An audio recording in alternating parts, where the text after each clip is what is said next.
সূত্রের সাহায্যে ৯৯ এর ঘন নির্ণয় করো। তাহলে ঘন মানে আমাদের এই যে ৯৯ লিখলাম, তার এই যে কিউব, তার মানে ঘন মানে ঘনফল। তো ৯৯কে আমরা লিখতে পারি এইভাবে, ১০০-১ তার হোল কিউব। তাহলে এবার আমরা a মাইনাস বি হোল কিউবের সূত্র লিখব। তাহলে সূত্র কি?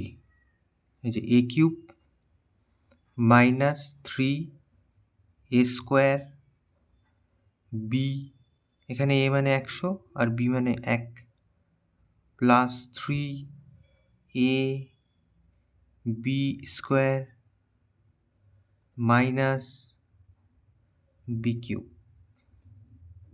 তাহলে এর থেকে সূত্র, এর থেকে হিসেব করলে কী হবে? ১, ১, ২, ৩, ৪, ৫, ৬, ৬টা শূন্য, এখানে ৩ ১কে ৩, আর এখানে ১, ১, ২, ৩, ৪টে শূন্য, আর এখানে ১ ১কে ১, ৩ ১কে ৩, তাহলে ৩০০, আর এখানে ১।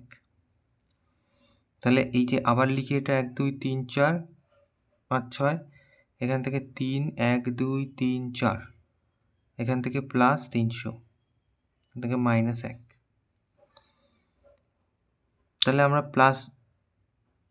প্লাসগুলো হিসেব করি, ১ এইটা আর এইটা হিসেব করছি, ১ ২ ৩ এইটা, আর এখানে ৩০০ হলো।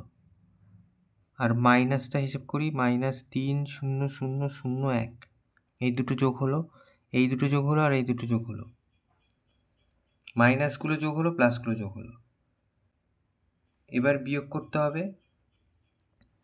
তাহলে ১ ১ ২ ৩ ৩০০, তার থেকে বিয়োগ করতে হবে ৩ ০ ০ ০ ১। তাহলে ৯ ঘর হাতে ১, ৯ ঘর হাতে ১, তাহলে ২, এখানে ০, এখান থেকে হচ্ছে ৭ ঘর হাতে ১, ৯ ঘর, তাহলে ৯ ৭ ০ ২ ৯ ৯। এটা তাহলে উত্তর।